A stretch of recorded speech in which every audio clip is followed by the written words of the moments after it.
De volta com o Viver é Melhor, que hoje fala sobre obesidade infantil. E doutora, a gente está falando sobre a importância de reconhecer que a criança está acima do peso. E a gente fala disso hoje porque ainda é difícil para os pais olharem para uma criança gordinha e pensar que ela está precisando de ajuda. A gente ainda tem essa mentalidade, esse raciocínio de antigamente de que uma criança magra sim é que está passando por algum problema. Isso ainda faz com que esse diagnóstico da obesidade seja muito demorado? Com certeza. O que acontece é que os pais se preocupam muito quando o filho é magro, né? E muito pouco quando ele está acima do peso, porque a cultura que a gente tem é que estar gordinho é sinal de saúde. Criança cheinha, criança bochechudinha, criança bonitinha, criança com saúde. Então, isso acaba atrasando bastante o diagnóstico, né? Ou ainda que vai ter o estirão do crescimento e aí Exatamente. emagrece? Quando ela crescer, ele vai emagrecer e isso vai, né? Ao longo do tempo vai atrasando o diagnóstico. Agora, como a obesidade vem aumentando muito, as crianças estão muito acima do peso, as crianças que são normais, né, acabam parecendo magrinhas e não são. São normais. E eu tenho recebido crianças normais com a mãe preocupada porque está magra demais. Aí não está, né? Na verdade, as outras crianças é que estão acima do peso. Então, isso acaba confundindo, e acaba confundindo até a gente de olhar na rua e olhar e falar, a criança tá bem. E não tá. Quando você vai fazer a conta para ver se a criança é obesa ou não, colocar no gráfico, ver a relação de peso e altura, é que você às vezes percebe, não, tá passando. Porque às vezes a criança engordou 1 quilo, ela já saiu da linha. Adulto é mais difícil, mas uma criança pequena engordar 1 quilo é muita coisa. Então, às vezes, faz que uma criança saia de uma linha que está no limite e passe a estar obesa. Né? Então, às vezes, são pequenas mudanças que já faz uma criança ficar obesa. Então, a gente tem que estar atento a tudo E é isso. por isso que falam que os pais, então, demoram para reconhecer isso, porque a gente tem ainda esse padrão de que uma criança gordinha é uma criança saudável e porque as crianças estão realmente fora do peso. E a gente tem comparações diferentes que a gente acaba querendo fazer. Exatamente. Aí a senhora falou sobre fazer esta avaliação. Como é que fala? Porque adulto sempre faz aquela conta de IMC.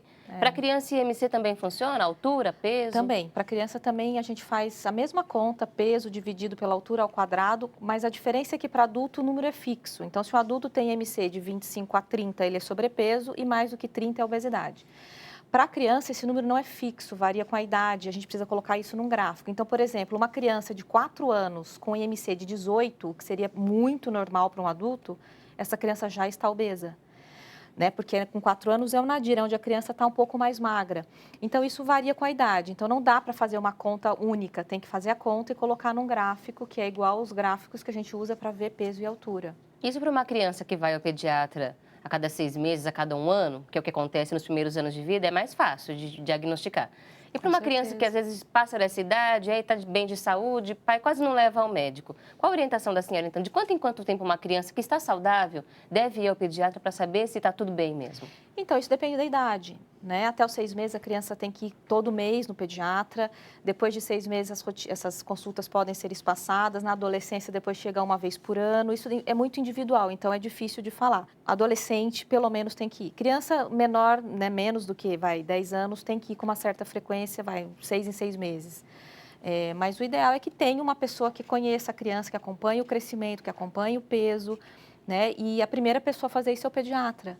Né? Então, muitas vezes é o pediatra que identifica que a criança está acima do peso porque os pais não perceberam, acharam que estava tudo bem. E quando ele vai colocar olha, está acima do peso. Eu já tive paciente, mãe, que brigou comigo porque eu falei que a criança estava acima do peso, ela brigou, não está. Eu falei, olha, mas está aqui, o gráfico é esse. Então, às vezes, tem pais que se assustam quando a gente fala, olha, sua filha está acima do peso. É difícil, É inclusive porque difícil. você acaba assumindo aí que tem um erro da família por trás também. A gente acaba chegando a essa culpa que os pais costumam sentir também, né? Principalmente quando é no limite. Quando a criança está muito acima do peso, é visível, ninguém tem dúvida. Como Mas negar? quando é aquele limite que está sobrepeso ou que está só um pouquinho acima, mas é nessa hora que a gente tem que atuar, para não deixar esse sobrepeso virar obesidade. Né? Porque uma vez obeso, as complicações são muito maiores e é muito mais difícil de voltar De para reverter. trás. Né? Imagina uma criança tendo que ter restrição alimentar, é mais difícil, né? E aí, que orientação que a senhora dá, por exemplo, para uma família que está percebendo que a criança está acima do peso e marca uma consulta para ir ao pediatra, ou nessa primeira consulta nesse diagnóstico que acaba acontecendo numa consulta de rotina, que tipo de informação é importante que a família já leve para discutir com o pediatra? Que tipo de avaliação eles têm que perceber? Eu acho que quando for no pediatra, o pediatra vai fazer as perguntas muito básicas. Primeiro, saber como é a rotina da criança, saber como é a rotina da casa, como é o padrão alimentar da família.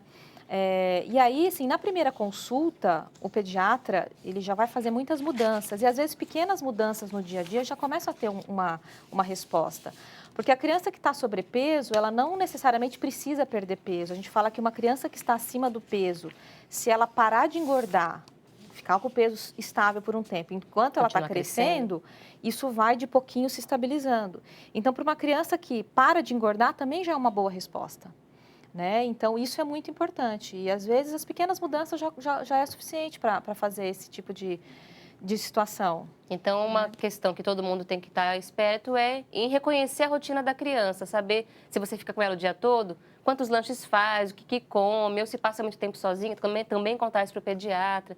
E é importante que, a partir dessa avaliação da rotina da criança, a gente consiga, então, estabelecer essa melhoria. No próximo bloco, na continuação do programa, a gente vai falar mais um pouco, então, sobre isso. Como abordar essa criança, já que nem sempre a dieta, fala-se tanto em dieta, não é só nisso que tem que pensar. E não tem que ter medo de procurar ajuda, não. A gente vai falar sobre isso já. Já temos, inclusive, perguntas para responder sobre o assunto. Muito obrigada a Laura de Taubaté, que mandou para a gente uma dúvida. A gente responde daqui a pouco no nosso programa. Peço licença, doutora, ela vai continuar conosco aqui no Viver é Melhor, mas nós vamos agora chegando ao nosso momento de estudo e prece. Nós convidamos você à leitura de uma passagem da Bíblia Sagrada que nos lembra mais uma vez sobre a importância de fortalecermos este vínculo que nos une a essas pessoas que nós amamos tanto. E quando a gente fala do amor dos pais para os filhos, falamos de um amor realmente que a gente não consegue explicar, que é divino mesmo, não há outra forma de classificar, de qualificar este amor, ele é divino. E é por isso que nós vamos trazer para você, então, uma mensagem que nós encontramos e que nos traz essa referência do Pai Celestial. Convidamos você ao estudo do Evangelho de Jesus, segundo Marcos, capítulo 9, versículos de 33 a 37. É uma passagem que foi publicada nas Diretrizes Espirituais da Religião de Deus, do Cristo e do Espírito Santo, no terceiro volume, nas páginas 297 e 298. Nós vamos agora ler junto com você, aqui na preparação para o momento ecumênico de preces. Vamos lá.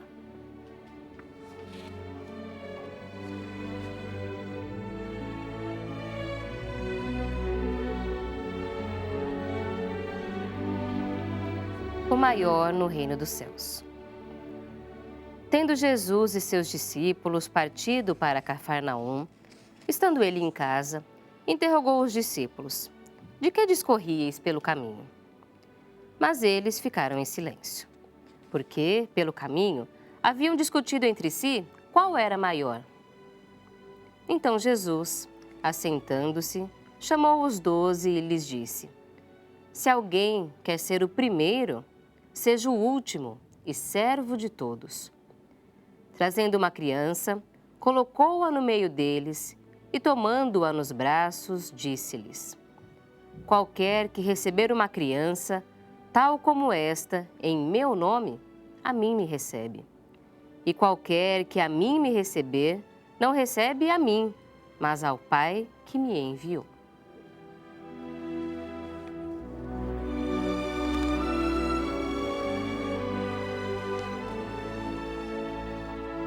Nós temos aqui duas orientações, dois alertas importantes sobre a nossa vida em família. O primeiro é de que se nós queremos ser respeitados, sermos considerados os maiores em alguma coisa, e quando a gente fala na relação pai e filho, a gente gostaria realmente de ser o exemplo daquelas crianças, de que eles tivessem admiração pelos pais, nós devemos, em primeiro lugar, servir.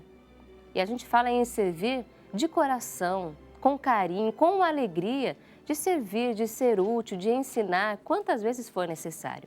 E também de nós recebermos estas crianças que nos foram confiadas por Deus com alegria, porque nós estamos recebendo o próprio Deus. Afinal, é a manifestação de que Ele acredita em nós e acredita na humanidade e continua encaminhando para nós essas crianças que renovam sempre a nossa esperança de construir um mundo melhor, mais feliz, mais saudável. Por isso, vamos confiar a elas todo o nosso melhor e vamos ser os bons exemplos que elas precisam. Nós vamos agora, então, pedir pelas crianças e pelas nossas famílias no momento de preces. Em especial, na corrente ecumênica de orações do Viver é Melhor, pedimos por Rubens Vieira Ribeiro, que pede por seu filho, Rafael Vasconcelos Ribeiro, por seu neto, Hugo Bianchini Ribeiro, e também por sua nora, Suzana Bianchini. E pede pelos espíritos eternos de seu sogro, José Ribeiro Vasconcelos, por sua mãe, Adalgisa Ribeiro, e por sua esposa, Selma Vasconcelos Ribeiro, todos vivos e no mundo espiritual recebem o amor e o carinho do irmão Rubens. A todos eles, a você que nos acompanha, nós dedicamos agora este momento de fortalecimento, de saúde, de prece. Vamos acompanhar a mensagem de paz do jornalista Paiva Neto, dedicada a você e a sua família. São 59 anos de comunicação 100% Jesus.